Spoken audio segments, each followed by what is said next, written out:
Guardian Radio, your station for up-to-the-minute news, intelligent, interactive, and engaging conversation. 96.9 FM. The views and opinions of the hosts and guests are their own and do not necessarily reflect the position of the management and staff of Guardian Network.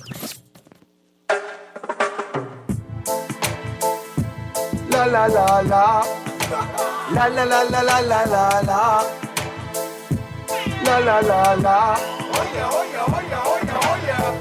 I represent Bahamian people. I from Nassau, Bahamas, big up Bintan, bro. Boy, I from Bintan, bro. Right between West and Augusta, where them two roads meet, they call it Wilkinson Street. Manners and respect was like a sign blank check. It seems the ones that coming after quick to disrespect. You see, this life in the ghetto never easy. So many hungry days break till it grieve me. But I doing the best I can, trying to turn my dollar to 100 grand. I represent the ghetto people. I from Nassau, Bahamas, big up Bintan, bro. Boy, I from Bintan. Good night, Bahamas, and welcome yet again to Guardian Radio 96.9 FM. I am your host, Valentino, host of the talk show Inside the Inner City that premieres every Friday at 6:30 to 8 p.m., except holidays. Telephone numbers tonight are 323-6232, 325-4316, and 325-4259. You also can text us, powered by PTC, at 422-GR96, and you can listen in live, Cable Bahamas 969. And it's just wonderful to have everyone listening to the show. I want to encourage those who are driving vehicles, motorbikes and cars, to please drive with due care and caution, because it seems to me we're having a lot of traffic fatalities.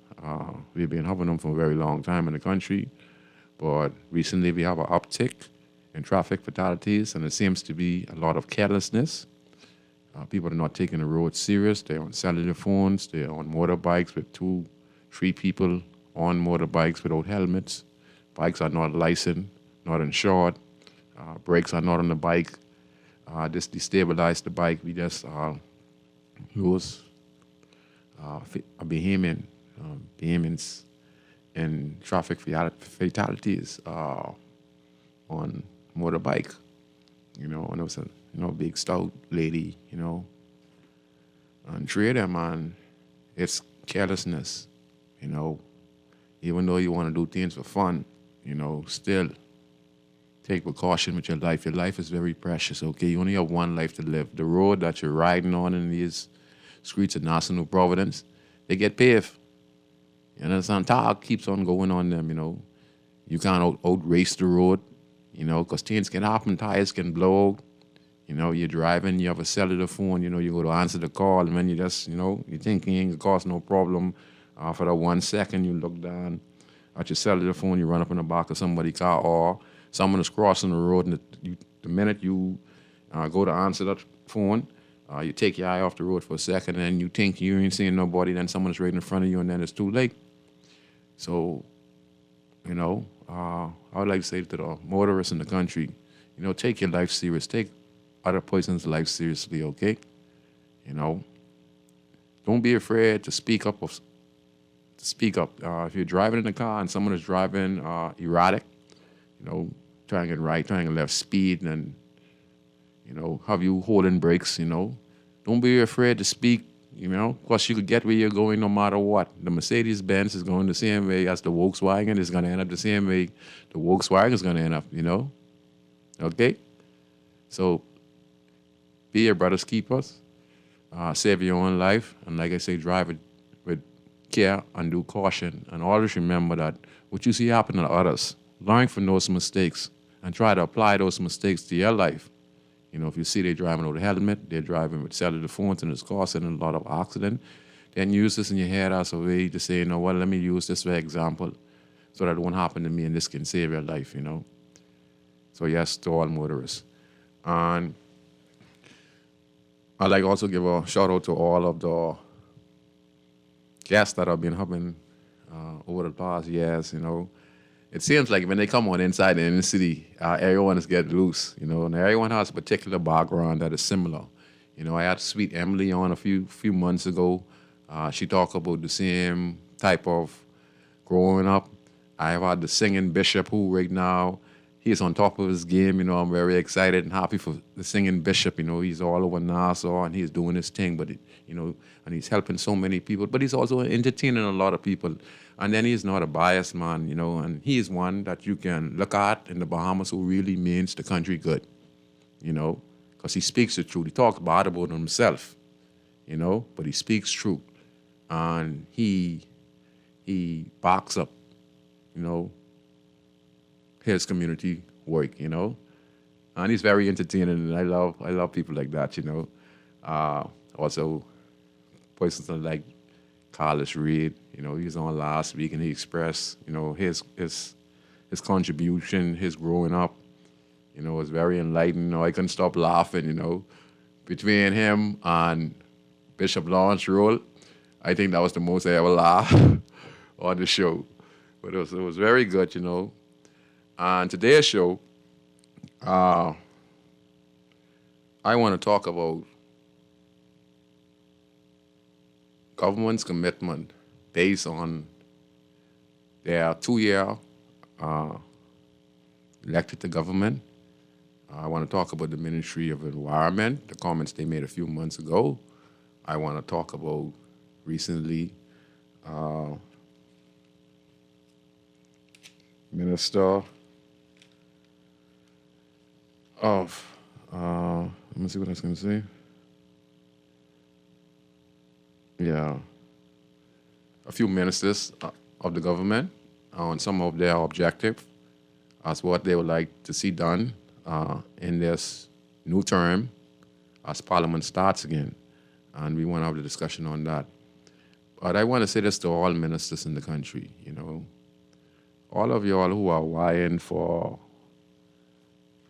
leadership and who holds ministries posts, and you were elected to represent the people, and those who are in opposition, like the Honorable Michael Pintard and his selective group of opposition representatives, who are the King's representative of the Commonwealth of the Bahamas.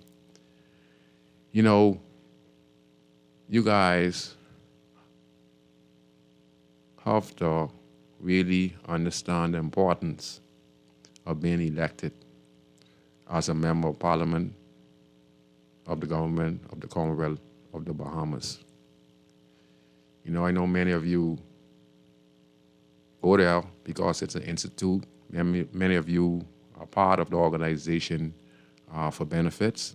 Many of you are part of the organization because, I say PLP and I say F&M, and I'm at PLP and F&M for life. Many of you go into politics, maybe to help, but sometimes get distracted. I want you to take a look around in our country today. And if you walk and you talk with individuals on the street, and if you live like how I reside in the community, I'm still living in the community, and changes are slowly happening in these inner city communities, but it's really slow. So the ministers who are elected and those who are vying for political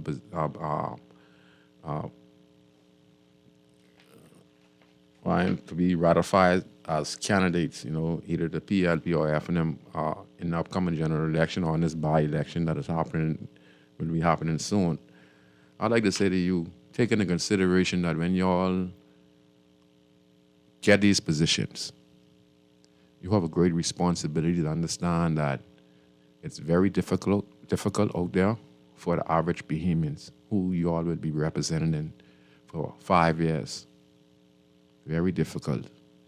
And the reason I'm saying that is because if you look at the abuse, child abuse, you look at the rape, you look at the high unemployment in our country, You know, you look at our students, you know, fighting in school. They say they don't have no sense of direction on what they want to be and what they want to accomplish in life. And being elected in the House of being elected in the House of a Parliament is a privilege and it's an honor. And if you are elected right now, okay, and you represent these inner city communities and the country at large, you know, you have to put your heart into it, you know, if you want to make this country great again. And I'm talking about all ministers, opposition, and government. You have to put your heart into it if you really want to make a difference. Think about the kids that when you ride around in the community, you see they're roaming the streets with no curricular activities going on. Think about the old people sitting on the porch just looking around and just waiting for something to happen. Think about the teenagers who idle on the streets, walking around left and right, you know, looking for something to do, but they just don't know where to turn. Okay? And this is the state that our country, the Bahamas, is in today, when we are one of the richest Caribbean countries in the world. If you listen to the news, you know, you heard Deputy Prime Minister Chester Cooper, who's doing a phenomenal job as far as bringing empowerment, development to the Exuma Keys and Ragged Island, and Brave Davis. You know, they're doing tremendous development in their constituencies. In some cases, Chester Cooper is in the billions. And he's building up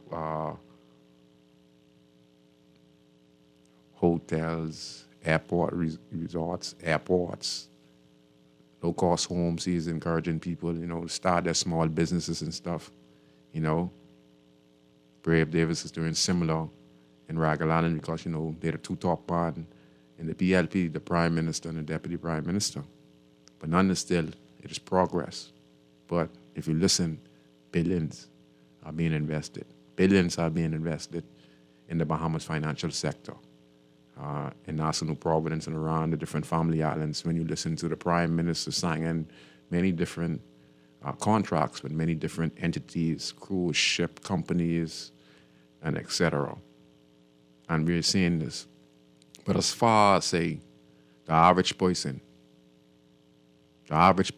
who are struggling, the government of the Bahamas actually gave out $140 million in contracts to Bahamians around the country, which is a plus because a lot of people really deserve it because that is their way of making their bread and butter to feed their families. Sometimes the contract might be overpaid. Sometimes the contract is just given because it is a part of how the system works to reward its startled council or members about the PLP and FNM as gratitude for contributing to the winnings of the party. And that is good. Of the $140 million, I don't know if that's also included the consultancy that the government of the Bahamas has given out also to many different consultants from around the world. So all in all, it's $140 million in the space of a year time that was given out. That was in the newspaper the other day. Do you know all of that $140 million are the taxpayer, are the backbone of the poor and the rest of the citizens of the Commonwealth of the Bahamas that we give back? And I want to enlighten you how this works. When you go in a food store and you pay quite a lot of tax on anything you buy, that goes to the treasury. When you pay a light bill, when you pay a water bill, when you pay a property tax, okay? When you go play for police racket, you know, anything that you paid for to the government is eventually collected, and then it's returned back to the pensioners. It's returned back to the government in order to keep the government functional. So it's a reverse cycle. So even though you're getting these contracts they're not really doing nothing for you. It's your money. It's just the fact that the minister and the government at that time is giving back to its members and those, like I said, who contribute. Okay? And like I say, sometimes it's abuse, but it comes right boiling back down to the inner city people, us, who pays all these bills. We might not know it. That's why I want to explain it to you and show you how things work. I always remember anytime the drivers on the road who driving a car or motor vehicle that is licensed, insured, that money is given back to the government, stored, and then used for different, whatever the government has to pay their bills. You know, like how NIB, money was removed from NIB to make way for other payments in different government departments because they needed the money, and they removed the national insurance money from the National Insurance Board. Put it in debt. We had getting ready to collapse, and then we used to spend. That is all the Bahamian people, taxpayers. So ministers who hold this position, understand that you have a great responsibility, the best of your ability, to try and help much as possible. And I'm going to show you why I'm speaking like this today, to show you that there are persons in this country who have the right heart for it. You see, many are, what do we say? Many are called, but few are chosen. It's a reason why. Many people say they go there to help. But a person who wants to help, he has to have the resources. Not all the time he has to have the resources. He can be a kind person living in a small community and just giving whatever he can to those less fortunate than him, he or she. So it doesn't necessarily have to be someone who has a lot of money. It could be someone who has a heart, and as they collect and from their different various partners, and they love to help, and they help without looking for nothing in return, and they help anybody in the community who they come across. They're going to be bad people who you're going to come across, and you're going to have to set that differences aside and try as best as possible, knowing the background of this individual, he or she. And that's what I say, many are called, but few are chosen. And I want to encourage people, in positions like this gentleman that I want to talk about. I've been following him for a little while. I've been listening to his organization in the Camp Road area. He's also doing the same type of work. Terry DeLancy, that was in the Camp Road area. But this gentleman is really being consistent and combining their togetherness. They're making a big change in the Camp Road area. And as a talk show host, I help to highlight persons who are doing extremely great work in this country, that members of parliament, that pastors are also supposed to be doing in their respective communities, in their respective small avenue, where they reside. They at least know the neighbors. At least they're assisting with some food items. They're helping fix the house, talking to at-risk kids, and checking on those who are being hurt in the community or lost loved ones due to violent crime, and doing the little small things that we think small but are actually big. And I appreciate persons like Carlos Reed, Troy Clark, Pastor Hugo Roll, Ed Dorset, and many, many more, Dave Burrows, David Williams, and I just appreciate all of the Bahamian men who are really, and females who are really, really trying their best to bring awareness and bring help for the country. Mr. Roll, Mr. Rhodes, my producer, Ali Rhodes. Could you play our voice introduction to this great organization and this great man and this great team of people in the Campbell area? We can find it?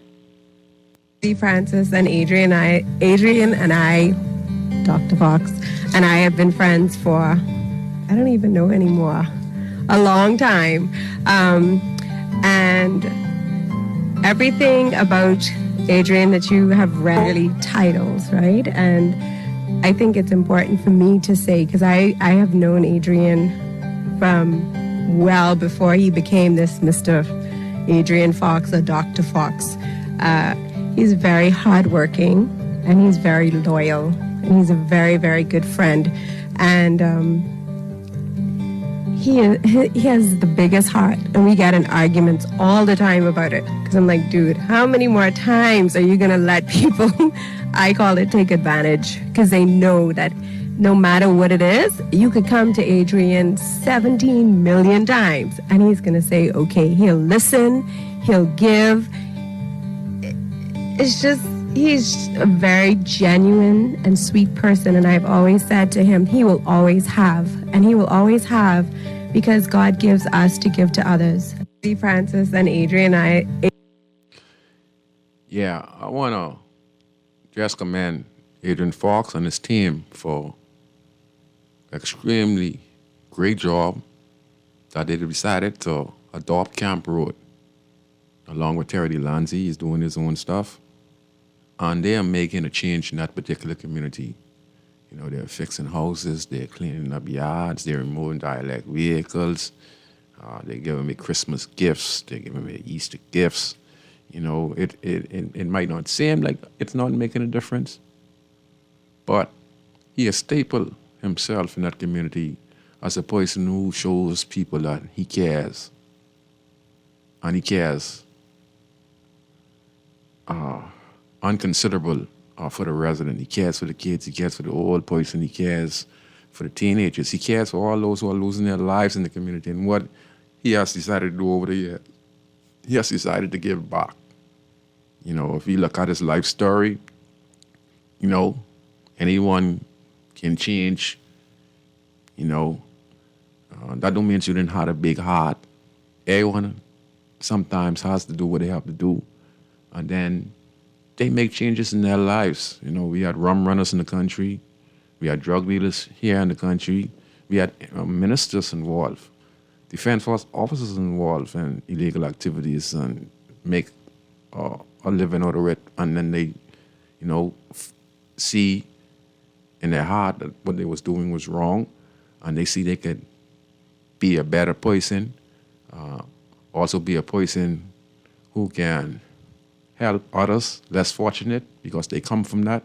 And most persons like that who have struggled and become successful, all they want to do is give back, and they don't look for no recognition from nobody. All they want to do is see smiles on people's face and keep on trying to help people. So my thumbs up to the Fox Foundation for an awesome job they're doing in the Camp Road area. I want to encourage them to keep it up. You're changing lives, you change the community, and you're sharing what true leadership is. And you're not an MP.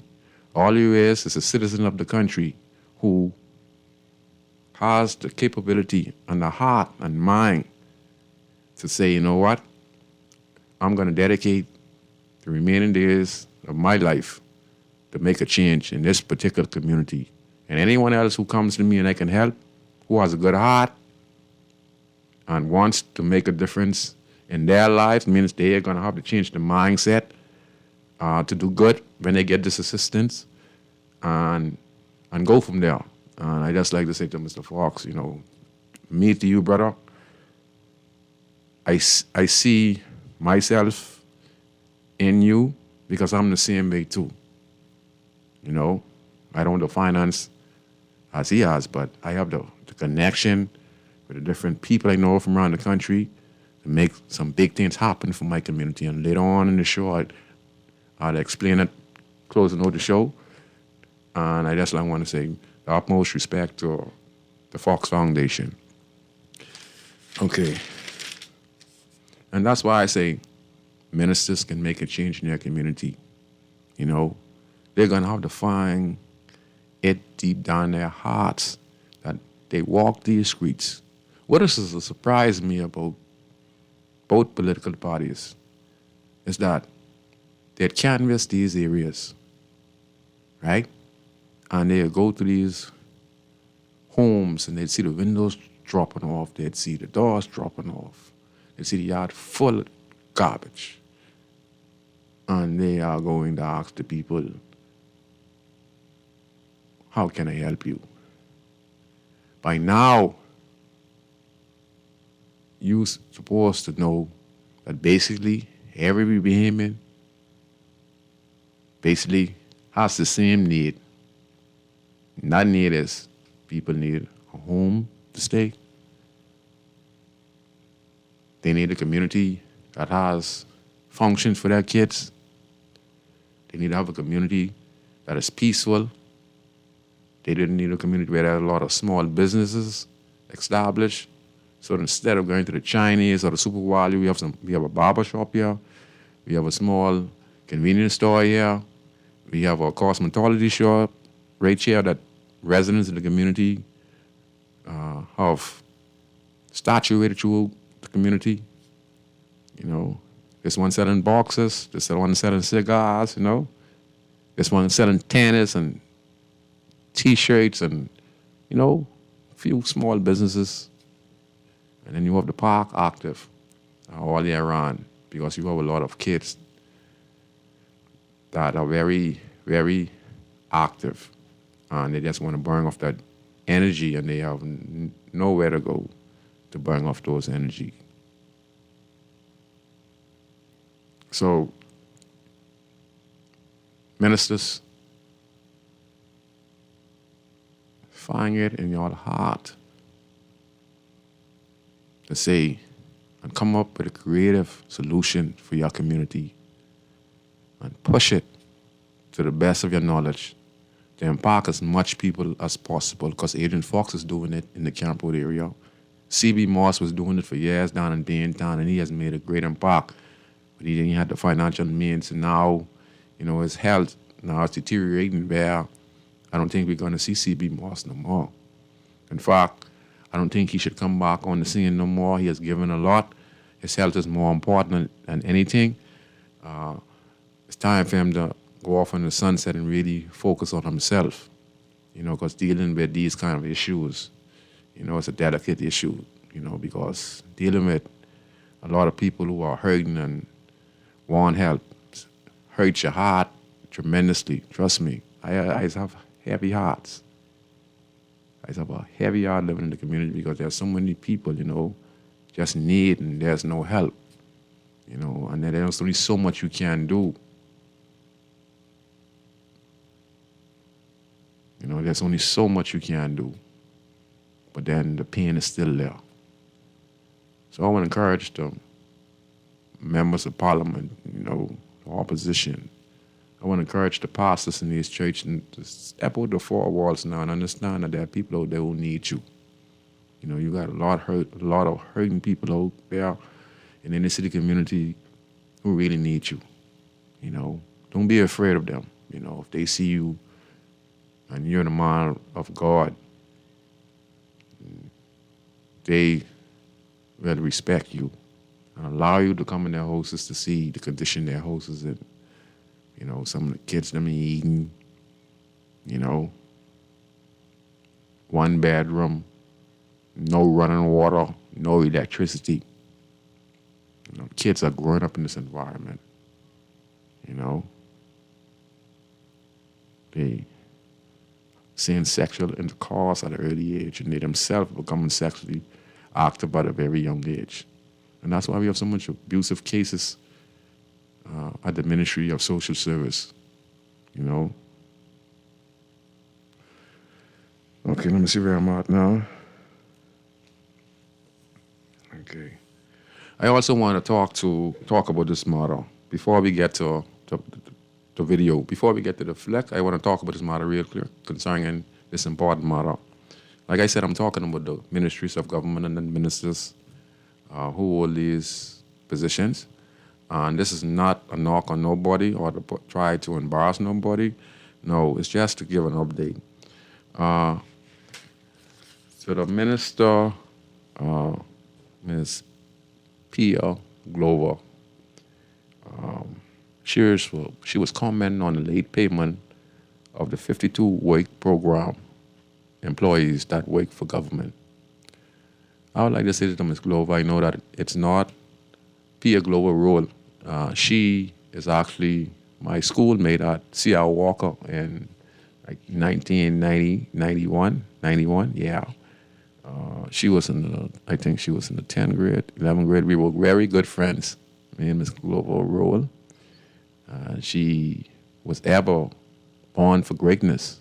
She was a modeler at C.R. Walker under the tutelage of now retired principal Howard Johnson. You know, he called on the show a few times, and he's probably listening now.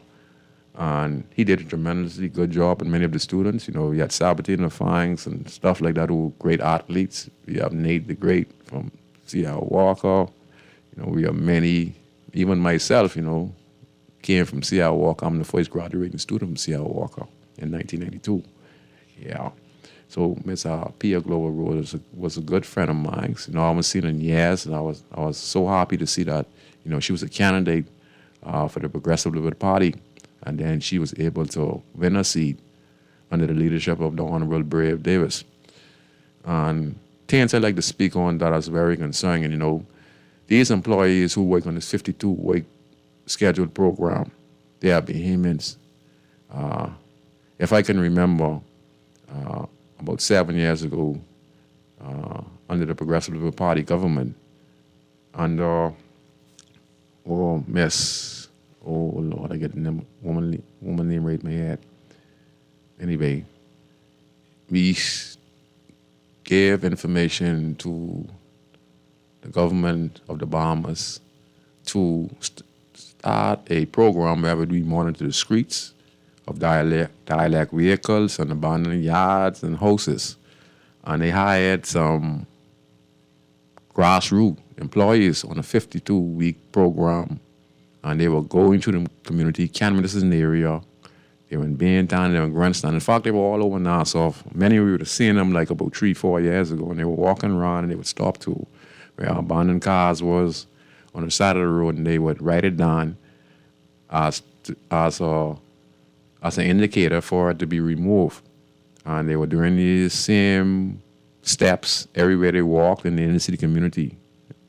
And they were doing a tremendously good job because in like 2-3 weeks, these cars were getting moved. So for some strange reason, that government lost, a new one came in, and then they switched them around. And they put them in different government departments. Now they don't monitor the streets no more. You know, they were supposed to monitor the streets every week, and they were going around. Like I said, they would monitor the streets every week to make sure that we get up a maintenance program for the inner city community so that there would be no more buildup of trash and abandoned vehicles, okay, and the eradication of abandoned houses in the community. And they were doing fairly a good job. And like I said, new government come in, they don't put them on the road no more. So cars start to build back up. And then they start to talk to those who were fixing cars on the side of the road and how they could go about it the right way, as to say, start a legit business and build the right proper structure, script the car, put the parts up, you know, the engine mount and the power steering or the car parts, the windows and windshield, and stock it up and put the year and date and time of the car, the model of the car, and etc. And they were doing an extremely great job of that too, because, you know, you always want people who live in the community who are doing mechanic work, you know, because they also have to earn a living. But, you know, they sometimes leave the cars them there after they scrap them and leave all earlier. So this is more like a maintenance program that the government started, 52-week program. And now I saw Ms. Glover. She's talking about how they have not been able to pay these 52 52-week program employees their money on a timely fashion. I would like to say this to Ms. Glover. It's not your fault, Ms. Glover Roll. Okay, it's not your fault.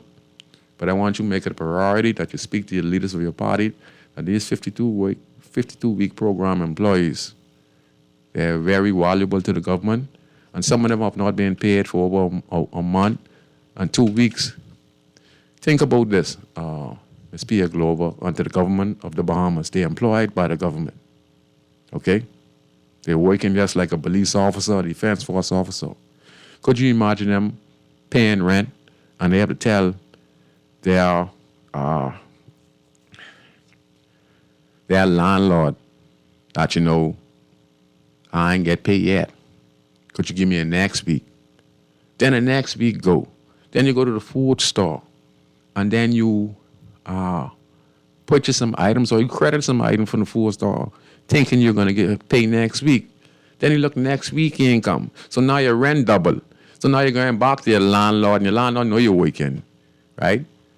He might think you're lying, right? But he can look in your face and, you know, we're asking for the landlord of mercy and you know, and all this stuff. But the landlord himself has bills to pay himself. So in some cases, people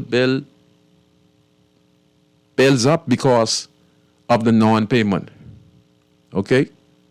So this is a big problem. You understand? And like I said, it's not Ms. Pia Glover role. She's the minister responsible. I think that they have to make it a priority now that these 52 weeks program employees are paid their regular salary every week, because what you guys are doing, you're putting people in difficult and desperate situation, and their bills are doubling up. So when they do get paid after a month, 2 weeks, they ain't gonna leave with $1 in their pocket because their bills have doubled. You understand? Their bills have doubled. So what you are paying them for that late fee, for not paying them as a government employee, you're killing the Bahamian people. You understand? You're killing the Bahamian people. I'm talking to people in the inner city, and they're talking who are employed, and they just tell me to make this point. And like I say, this is no disrespect to you, Ms. Glover. I understand you are dealing with the matter as fast as you can, but this is being going on even before your time, Ms. Glover. Roll. So I wanted to make it the powers to be in government officials. You can't do that to Bahamian people, okay? You make their bills pile up and pile up. Some of them getting put out their apartments because, you know, late payment from the government of the Bahamas. But these people still are going to work every day. It's unfair. So to the Prime Minister, to the Deputy Prime Minister, y'all looking at this matter. These are Bahamians. And they should be treated with respect because these are the same people who are paying the taxpayers and paying all the slack. When the Treasury broke, the same people, the inner city people, the people of the Commonwealth of the Bahamas. So we can't be treating them like this, okay? We can't be doing it. It ain't right. So make sure that these 52-week program employees are paid their money because you're making their life a living hell, man. You understand? It ain't right. It ain't right. Okay. Ali, we can play the next one, please. This is somebody wanna. This is gonna be my next topic. Can you remember what it was? Yeah.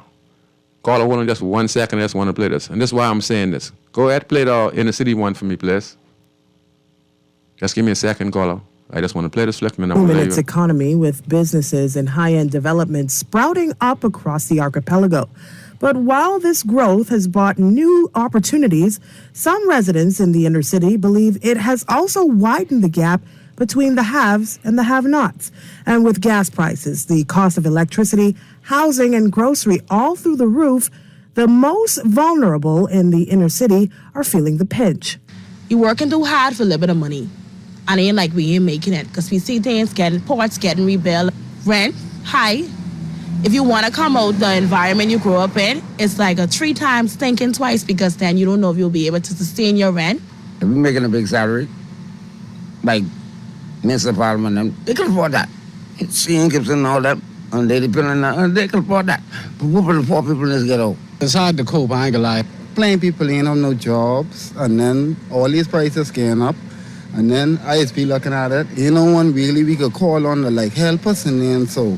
And with life's responsibilities mounting on their shoulders, some say they are barely getting by. You have children, even the government schools now, $4 for pre-K lunch. I feel like that's ridiculous. And it's only who you know, or it's like, if you're in the F&M or the P, it's like just put a political ring. Not everybody getting the benefit. We have an MP, but still nothing. You don't even see them anymore. I have plenty nieces and nephews, you know what I mean? I chip in when I could. But sometimes I just need the help. For most people, you sometimes you make $300, and by the time you still go on the grocery store and you break 100, you down to 10, and that's a problem. Because then you still, and then if you have kids, it comes with frustration. But this has forced some to seek to gain control of their own financial destiny. I am right now, as we speak, just in the process of getting my business license, because I am to the point where I don't want to work for anyone anymore. Like, every day a business idea is just dropping. Me, like I said, as a plumber, I used to do like side jobs, you know, just to try make things a little easier for myself. But other than that, it's hard. What I used to do is make money. Like, I ain't gonna lie, if I don't have something to do, I'll find something to do to just try to get by, because I get a little girl, and she gotta go to school and eating things. I have business ideas that I haven't put out as yet. I don't intend to work my entire life for people. I'm young and I feel like I'm 60 because my back and things be hurting every day. I be like, Mommy, come rub my back. Girl, don't blame me because I need somebody else to rub mine. But at the end of the day, you still go and you do what you have to do in order to like really make it. I ain't gonna lie. But with my business ideas, I feel as if soon directly I'll be able to stand on them. But financially, I can't do it now. Back in 2017, a United Nations Development Program report stated that 14.8% of the Bahamian population lived below the poverty line. Under the Minnis administration, the over-the-hill community was declared a tax-free zone that eventually expanded to other parts of the country. And as the cost of living continues to rise in New Providence, the struggle for inner-city residents is real. Their voices are being heard, but for many, the journey towards a more affordable and equitable future remains a long and uncertain one. Thank you very much, Mr. Producer. So I'm not the only one saying this, you know. Some ministers, opposition, many of you are vying to be prime minister and government. You got to understand, you know, don't vie for those positions if you're not going to find a solution for these problems we face in the country. We had a girl say she's 20 and she feel like she's 60 hours she working. The girl said I make $300, and when I finish paying my bills, I leave a $10. So you can imagine the people who working on the 52-week program for the government right now and how their bills pile up, and it's all before all the fault of the government. You understand? If y'all need to pay these people. Okay, we're going to take this one call. Go ahead, caller. You're on Inside the Inner City on Guardian Radio 96.9 FM. Go ahead. You ready, Sabak? I'm fine, sir.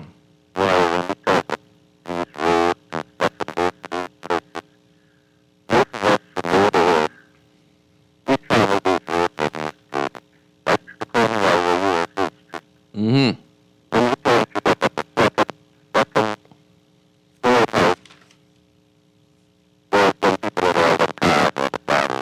Yes, sir.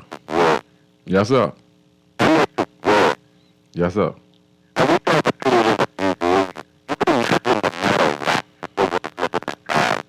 Mm-hmm. Mm-hmm.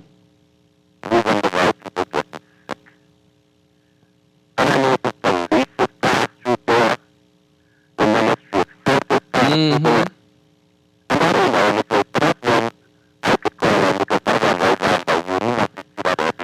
I've been working on it for years, Sparky, you know.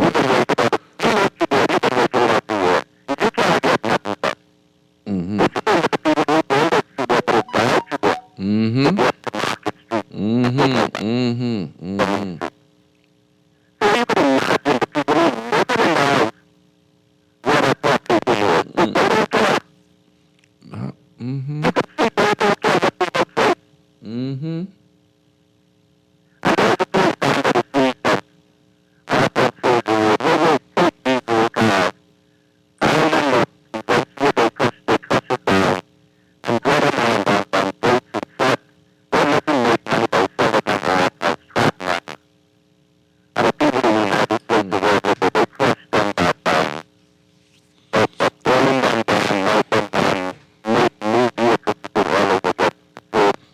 Mm-hmm. Yes, sir. They can be recycled. Mm-hmm.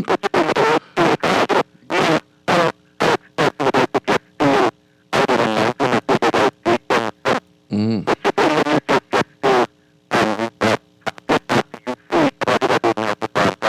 I agree with you. So plenty of money, millions to be made with all these old cars. Mm-hmm. Yes, sir.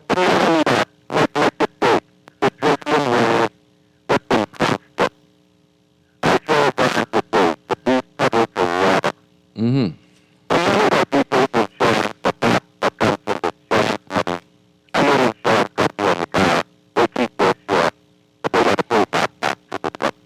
Mm-hmm.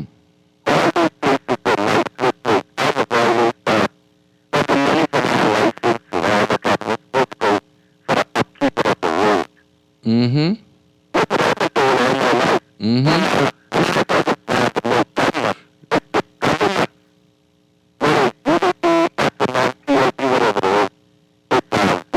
You said that they collect money to fix the roads, right? Okay. So you ain't saying nothing wrong. You ain't saying nothing wrong because there ain't no PLP there for his government of the Bahamas.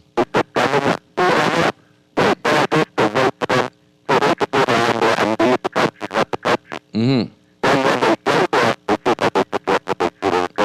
Mm-hmm. You hear the Bahamian people speaking just now. There were comments made by just regular Bahamian people speaking.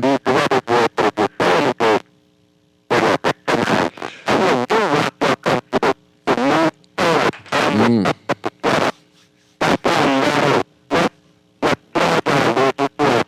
Mm-hmm. Yes, sir. Yes, sir. No, sir. Of what?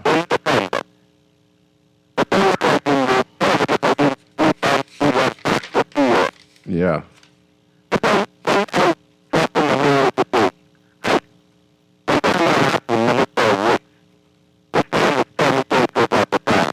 Mm-hmm.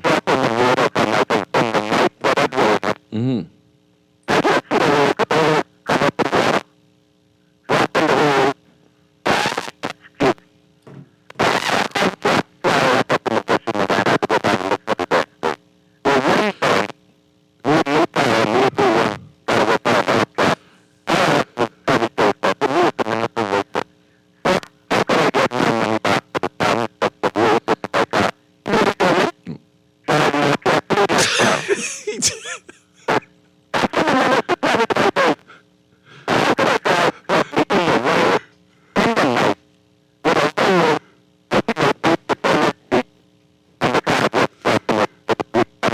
Yes, sir. Yes, sir. Mm-hmm. Mm-hmm. Mm-hmm.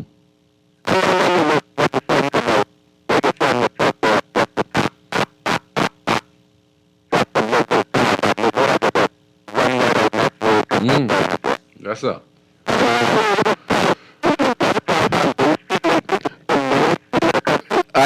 You might don't believe this, Sparky. I just gonna talk with the progress report, but you're not gonna. Yeah. Mm-hmm.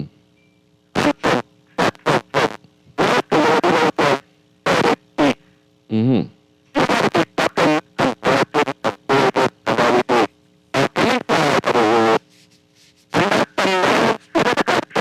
Yes, Sparky, we have potholes that are damaging our pedestrian.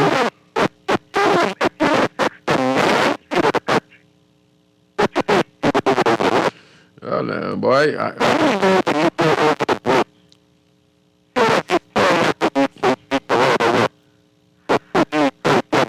Mm.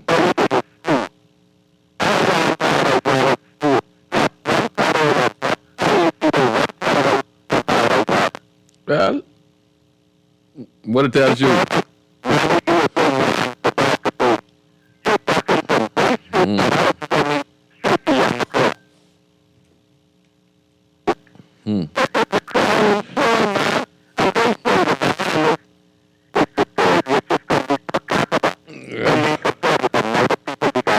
Yes, sir.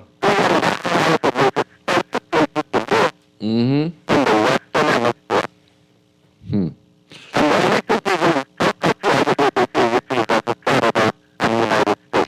You sure?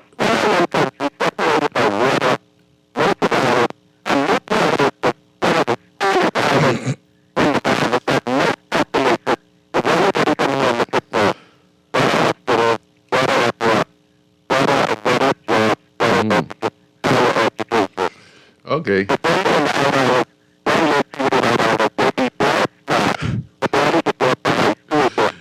Thank you very much, man, Sparky. You always, it is a shame. You always do a wonderful job, and I'm glad you're in the subject because that was my next. Go ahead. Yeah, hurry up, please. Yes, sir. Yes, sir. Thank you very much. You know, and that was my next topic because I wanted to talk about the minister responsible for the roads. I think it's Alfred Gray. No, Alfred says. Yeah, Alfred says, the minister responsible. I was just going to say to him, like, in the inner city community of Clinton Square, Lewis Street, Anderson Street, Taylor Street, Woods Alley, many of those streets need to get paved. You know, I'm seeing in parts of the road. No, Sparky speaks on the fact that, you know, when you go over PI, you're seeing that everything is paved, and there's no pothole in the road. It's because they have a maintenance program for Atlantis. They have a road repair and maintenance program for Atlantis. And their job is to go around and they see any cracks, crevices, and stuff like that on a weekly basis. They go and they deal with the matter immediately.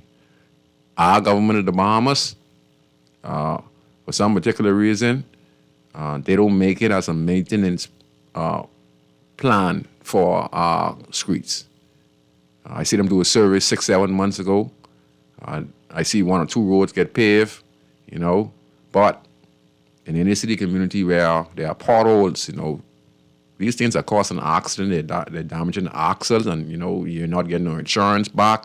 I think that anything that happens to your car when it comes to tire getting blown or you losing an axle or your car get damaged, transmission problem because you drop in a pothole that is on the main road, we're supposed to be able to sue the government and put the government before the court because we are paying taxpayers' money to make sure that we have decent road. You understand? Because it's the responsibility of the government of the Bahamas. So I don't know what the minister responsible, I think it's, like I said, I think it's Alfred says. I think, if I'm correct, Honorable Alfred says, and like I say, we're not trying to knock on the minister, but you hold his position as the man in charge of the ministry. You need to get in your car, sir. I respect you highly, and ride around these inner city community, ride around now, so and find some type of way. Close down the road in the night, and then have guys working till morning. Then, you know, open one side of the road. You know, you have to have. You're gonna have what you call them now?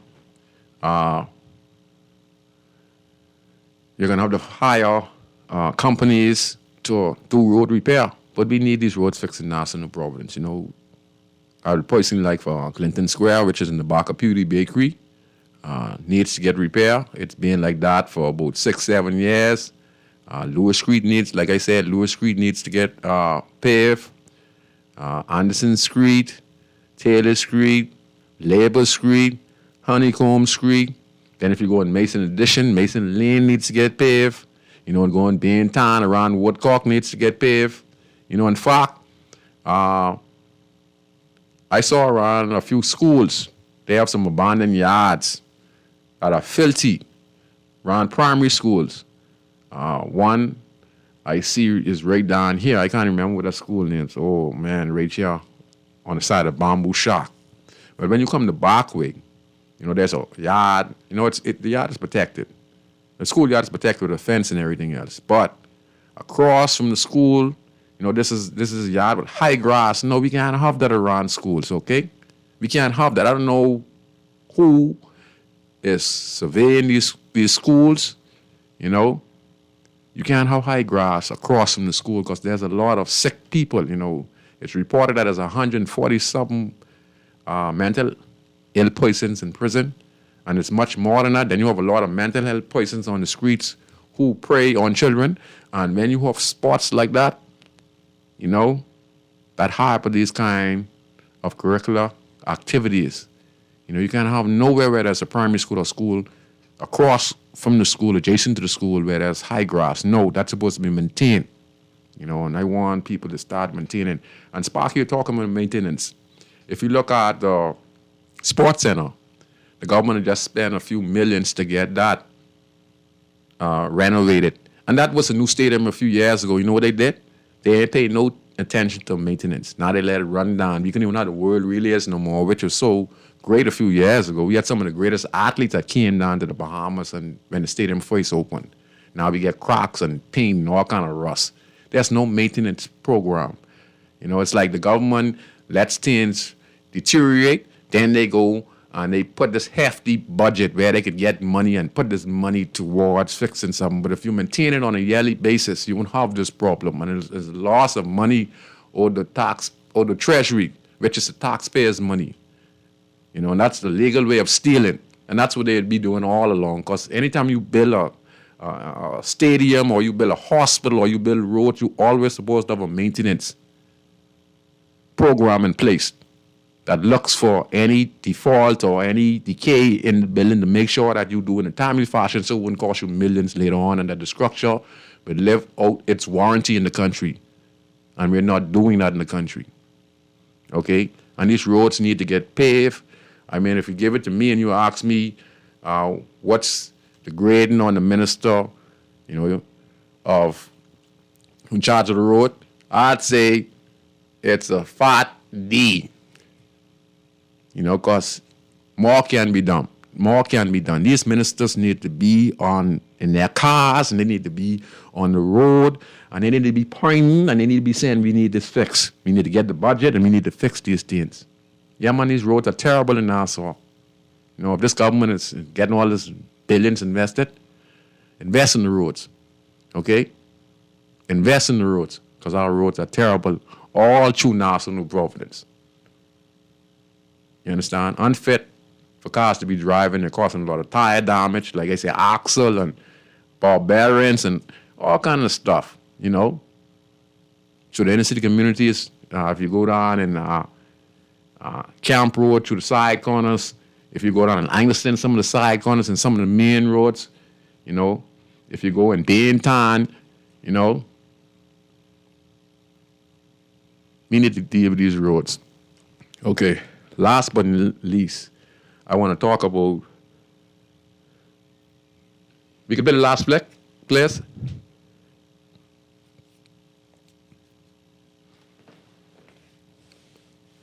The areas I think that persons living in the inner city would be excited about, as we've done in the past, and we're looking forward to do it again, is locating those destitute properties in the inner cities and developing homes on them. Ah, okay. Mm-hmm. And so they would be for those, you know, the vulnerable, yes, those who cannot afford it. And so I'm excited about it because I've seen it work, Shanique. Yeah. And of course, we will continue on with our youth programs, our after-school programs, and empowerment programs, particularly with our economic empowerment programs that we have slated for the youths.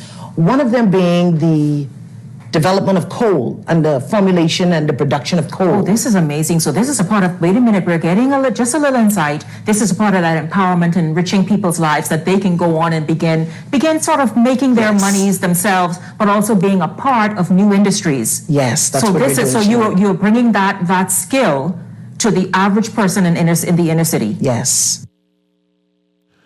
Yes. And again, I'm playing these flicks to show you that the programs that are needed are right at the government disposal. Now we're hearing from Minister Pia Glover Rule, and she was talking on the 52-week program and the lateness of playing an employee. I'm just adding something on to her because, like I said, I'm not knocking on her. I understand that she's the minister, and I think she just got put in that position as the minister, so she have to learn a lot of the logistics in that department. But I think her main concern was bringing it to public knowledge. And I brought it to public knowledge. She brought it to public knowledge, and I'm bringing it to public knowledge because I'm letting you know that those 52-week program employees, their bills are backed up and they need their money. You understand? MPs don't wait on their money. Police officers don't wait on their money. You understand? They don't wait on their money. Their money is at the end of the month, and they get that on time. Okay, you don't want a disgruntled workforce, and these people are disgruntled. And I think Ms. Pierre, Global Role Minister of that department, I think she's going to do all she can to get the proper requirements to make this happen for these Bahamian citizens. Because we hear the struggles of the Bahamian citizens in this country. Okay? And we just hear an address from Minister Lisa Raming. She is the let me see. Okay. She is the Minister of State for Urban Renewal, Ms. Lisa Raming. And she's speaking on some important matters. Now, as far as her speaking, speaking is one thing, and I'm not knocking on Lisa Raming because she is headed in the right direction as far as the solution to many of the country's problem. She's talking about looking around in these inner city communities, find vacant properties with abandoned houses on it. Either you break them down, or if they could repair it and give it to a single parent mom or father. I always say mom. No, there are some single parent fathers out there just as good as the mom. So we have to say single parents, mom and fathers who out there taking care of their children, don't have no place to go, but we could look at this old abandoned house that has been around there for 30 years or 20 years. We could probably, we would buy this property, we'd fix it.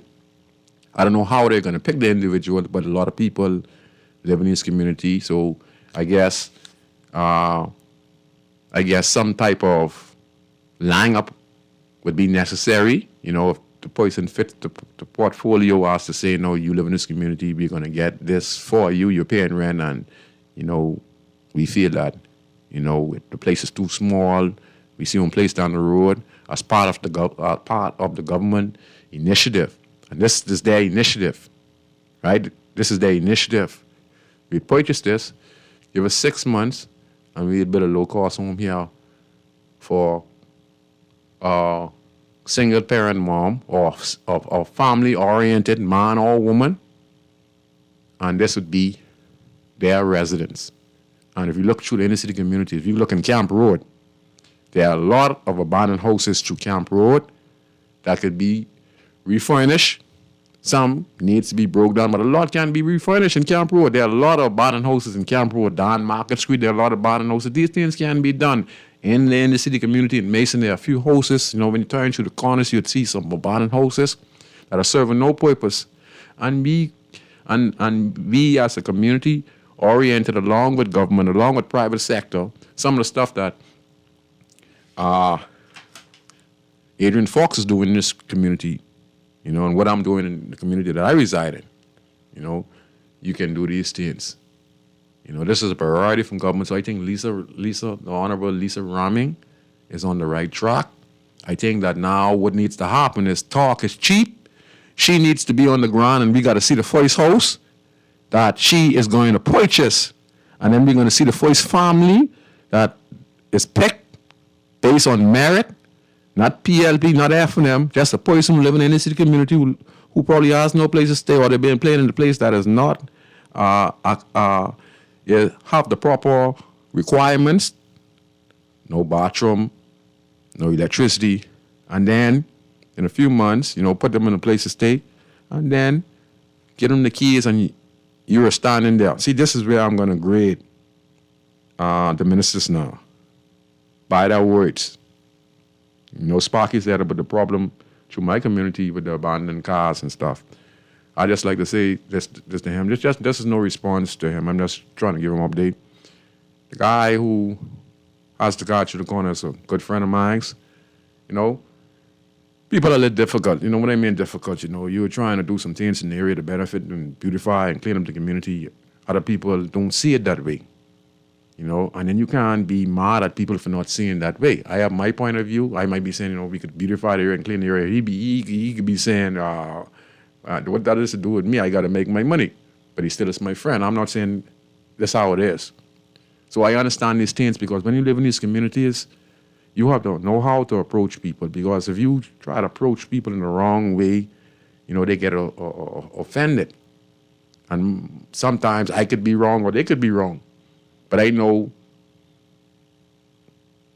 what I'm trying to accomplish and what will be accomplished in that community with a team of people is to beautify the community, make it a place where we have educational programs in place for the elderly, for the kids, and make sure the kids get scholarship and they're not going to be at risk in the community.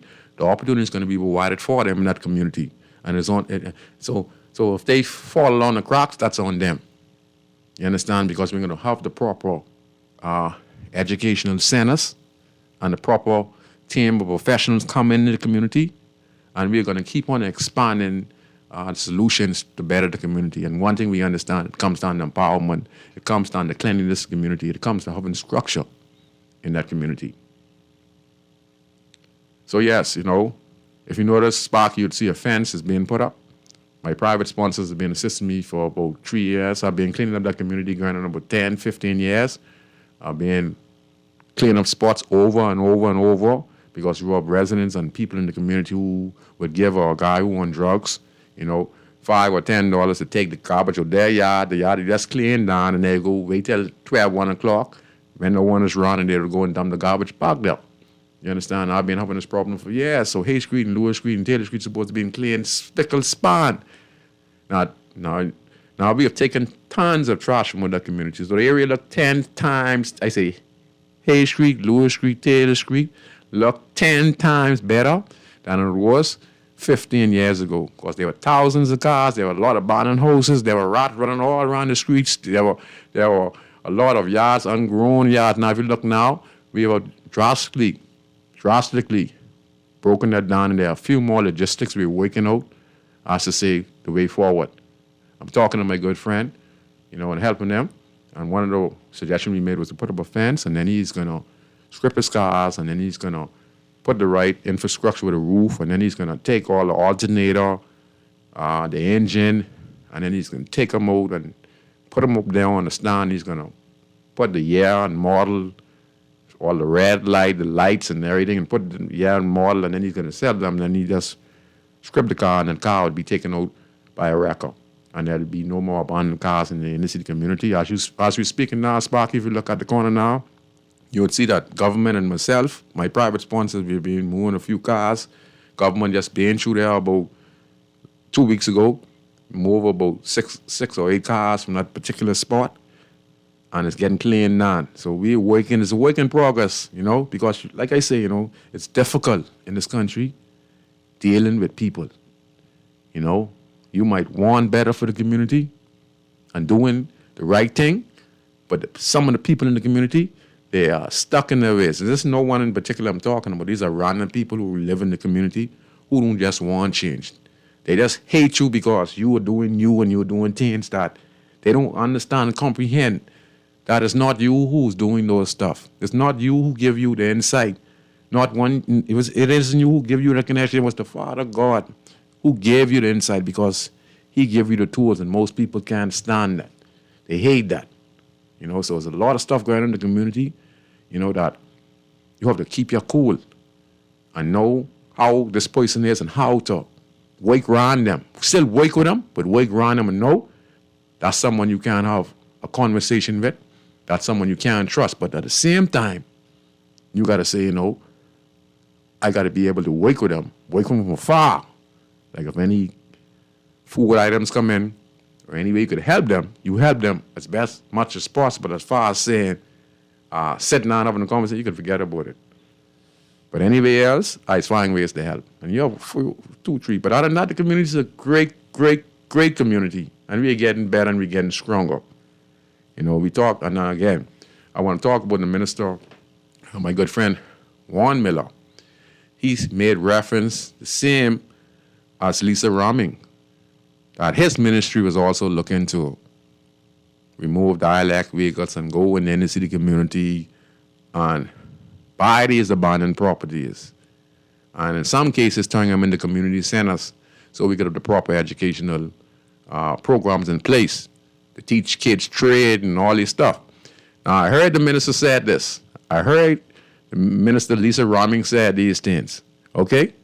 But yet still I see on the news where the government of the Bahamas has yet to purchase any one of these properties and make any headways of trying to build any new homes for any residents in the country. All I'm hearing is that the government, my ministry, talk is cheap. Talk is cheap, and I'm going to be on you. Because you say these things, and these things are very beneficial. These are the solution for the country. The thing is, what I tell you, what is bothering me is that I listen. And the solution that we give to the government, they say it, but don't apply it. But in these two cases, it's on record. You had play. And I'm going to continue as a host. And as long as I'm on Guardian Radio, I want to see the first 10 hosts or 20 hosts or 30 hosts or 40 hosts in the next 2-3 years. I probably want to see the Minister of Environment. I want to see Lisa Roming standing up on some abandoned houses that they say they purchased for this young man and his 2 sons, or this young lady and her 2 daughters, or this old lady and stuff. I want to see it on the news. Because the resources I put there was in the budget. Okay? So we're going to take this call. Let me see if I get it right. Go ahead, caller. You're on Inside in the City on Guardian Radio. I'm fine.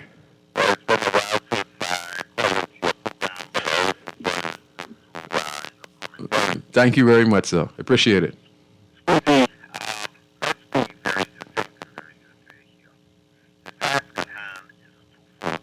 Mm-hmm.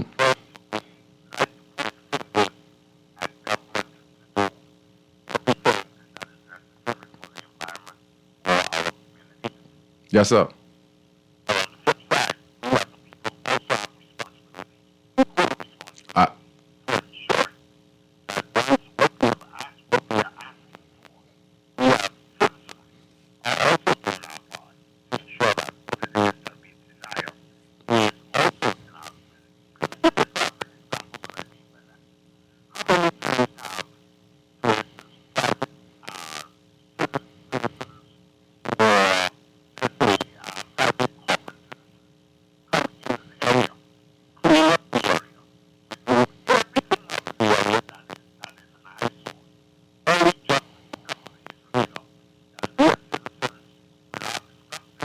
Mm-hmm.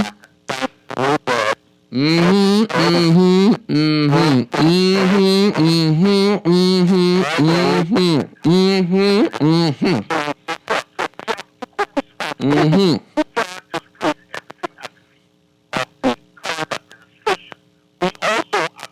Mm-hmm. Mm-hmm.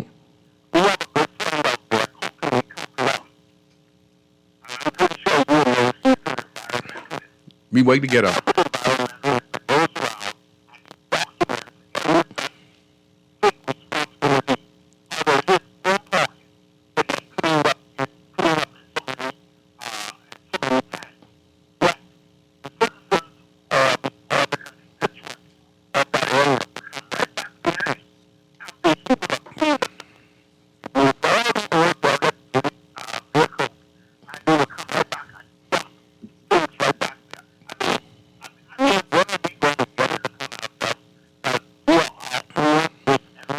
Mm-hmm. Mm-hmm. Yes, sir. Yes, sir. I agree 150%. Yes, sir.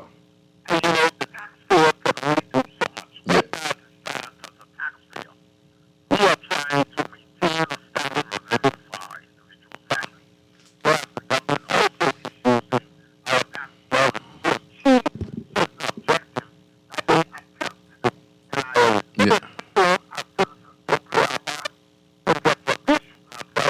Yes, because we keep on spending.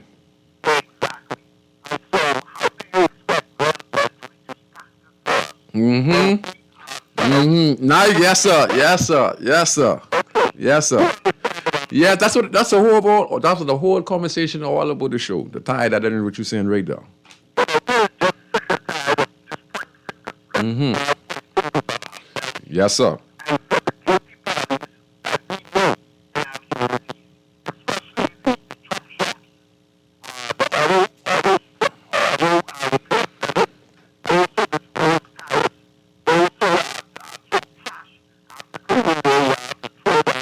Neighbor's yard.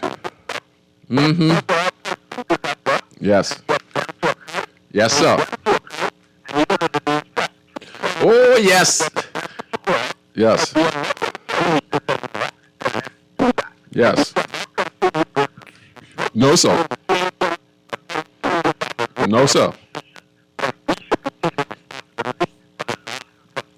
I agree with you 100. I'm glad I take the call because I 150% agree exactly what you're saying because, like I say, it costs the taxpayers over and over money that is being spent over and over in the country, you know? And when you're talking about the Bahamian people take responsibility. Remember a little earlier on the show, I was talking about some people just don't like certain changes in the community. And remember when I started the show, I talked about the 52-week program.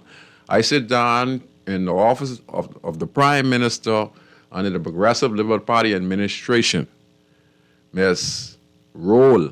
I can't remember Miss. Oh man, I get a name. Miss Stringham Roll. Oh Lord, I got a name right in my head.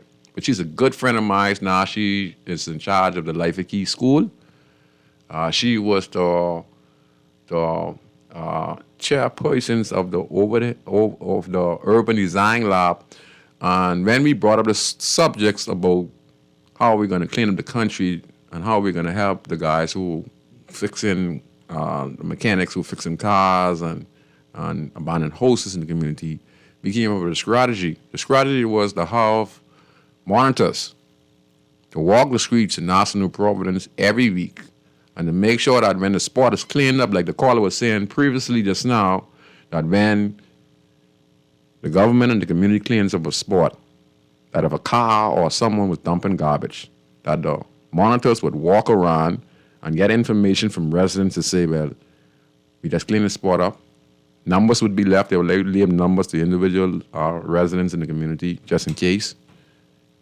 If they need help in removing, cars or they have a lot of rot problem in the community or in their house, to give them a call.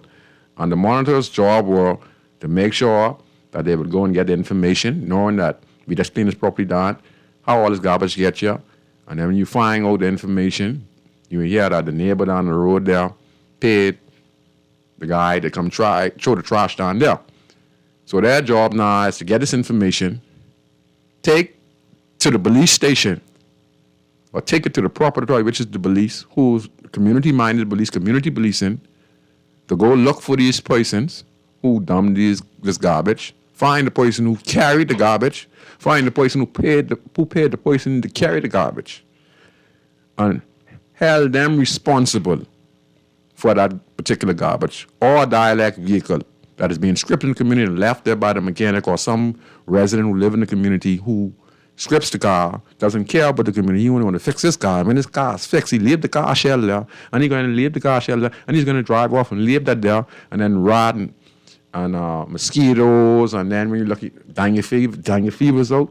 And this is so high for the community. And that's what the monitors was for. That's why I'm talking to the Honorable Minister, Ms. Pia Glover Role, to really pay the 52-week program employees. And I wish that they do bring back the monitors to walk these streets and to give them the power to put people before the court. If there's a apartment building that is not have the perfect sanitation, don't have water, don't have the proper garbage disposal on time, that they could write it up and put it before the ministry responsible.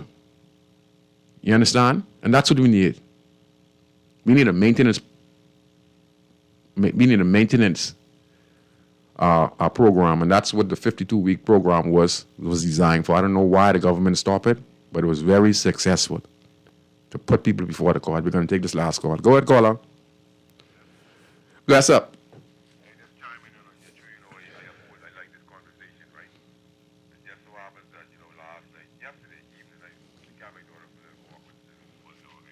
Yes, sir.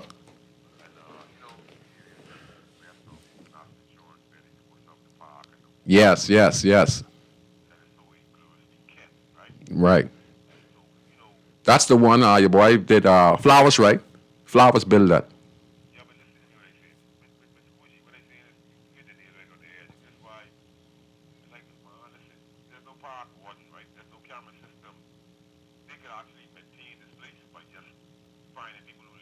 Mm-hmm.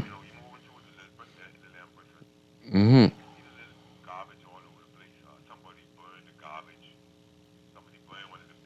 Mm-hmm.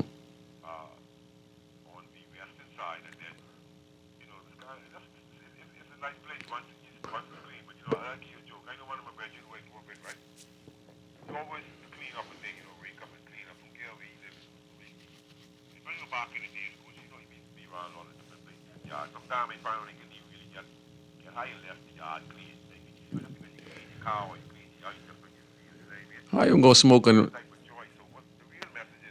Go ahead.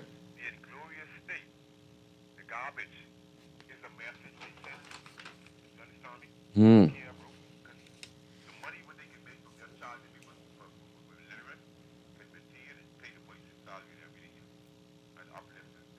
Mm.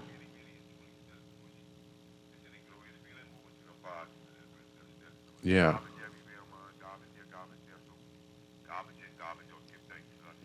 Thank you very much for the information. So, information like that comes in maintenance program. That was a project done by Flowers, where he decided to build his little golf course out there, but at the same time, it stretched there to the main road. And what the caller is saying is that there's a lot of trash. And the atmosphere is really beautiful because if you go to late night, you'll see some birds and stuff like that. There's light, but there's no security and there's no maintenance. Again, it's kept clean, but eventually people walking and dropping all kind of trash and etc. And the caller talked earlier. He talked about we have to take responsibility, and this is one of the main points I was also trying to make. If you look at our government schools, okay, just go by a primary school, just to go by T.A. Thompson or T.G. Glover Primary School. I think that's primary school, and just watch what the kids do at lunchtime with their garbage. Okay, the field is clean. I witnessed this myself. Field is clean. So when lunchtime happens, the kids come over there, Kentucky and McDonald's, sometimes their parents bring it. You know where all this stuff is dropped? The majority of these kids drop all of these stuff on the field. The field is clean, and when these kids are going back, all you see is Henry, Capri Sun, Sunny Delight, Debbie bag, chips, Doritos, hot potty bag, and all this, all on the ground. The whole thing is littered at 12.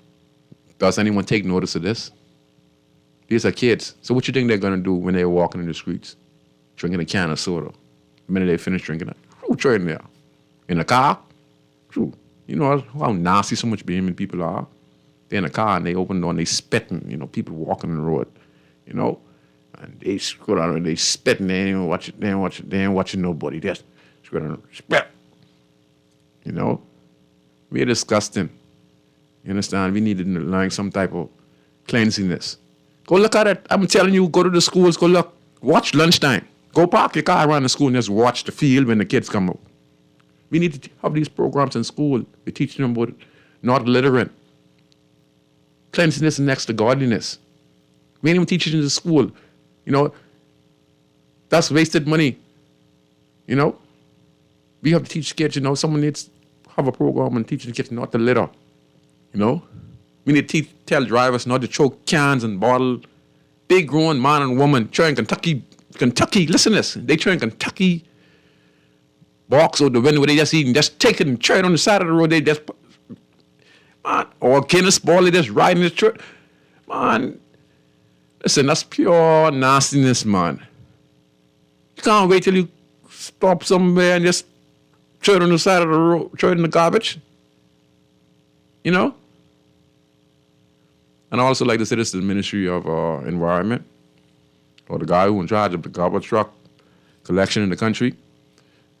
I think that each community now, like Camp Road, Fox Hill, Grandstand, yellow.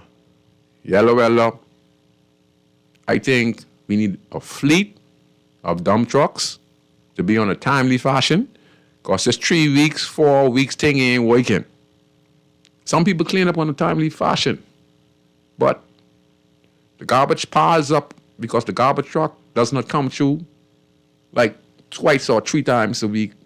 It comes through probably once or twice in 2 to 3 weeks. By that time, the garbage is built up, overflowing, start to blow down this way and blow that way, and then the dogs come and they throw the rest, and then and then people don't have garbage bags, and let's keep on building up and building up. I think each community now, the grandson community, that's why I say these MPs got to step up. They see the garbage collection is slow. Any of these MPs suggestion that my community, or a resident of the community decide to open their own company and say, you know what, I can apply to the small business loans, and I'm going to try to get me a dump truck, and I'm going to keep that for this area and see if I could get a government contract from government to keep this area clean. On a timely fashion, you could get a dump truck, and just like how, the government hire private companies, be strategize, come up with solutions, Say I'm going to get a garbage truck, I'm going to work this on a weekly basis, and then you could also charge the residents, because, you're a private garbage collector, and you could say, I could come by you, businesses and stuff like it come by you twice, and I can move your stuff, and I see cheapest. Then you have your contract with government where you would keep the whole entire community clean. And the garbage truck is just for that community. Say I think these garbage trucks are overworked, and then they break down because all those runs, from different areas, it puts strain on the truck. So I think that each community now, from the Ministry of Environment, which is part of the garbage collection, should say, we have 8 trucks for Baintown. That is for Baintown. 2 trucks for this particular part of Baintown to work from Monday to this week. They only for that area, so that we could have the garbage collect on a timely fashion, so there'll be no build-up. Okay? And also I'm encouraging the Ministry of Environment also. There are a lot of persons out there who have a lot of rat problem. And even though the ministry gives out rat poison, you'd have to go specifically up to the Ministry of Environment and then apply, carry a passport or a driver's license, and they'd give you a certain amount of poison. I'd like to make recommendation that the ministry, can make consideration that they send a truck around to the community and those in the city community and check door to door and start to donate rat poison and show people how to use the rat poison, because you have dogs and you have cats, and how to mix the poison, where to put it so that the dogs and cat wouldn't get to it, so we could deal with the real problem, which is the rat. We have a serious rat problem in the inner city community. I've been dealing with a rat problem for years. I must have killed about 1 million rat around our community. We started them running all across the road, all kind of road killed. And anyone knows me, I've been cleaning up and dealing with these problems for years, and I'm continuing to get better as time progresses. But yeah, so the Minister of Environment, he needs to come on the TV. He needs to tell people they could collect the rat poison. He needs to tell people how to use the rat poison. You understand? And if not, he could send a truck through and say, the rat poison truck would be coming through this particular community at this time from Monday to Friday. Be outside, show us the problem. We could give you some tips and ideas on how to eradicate the rat.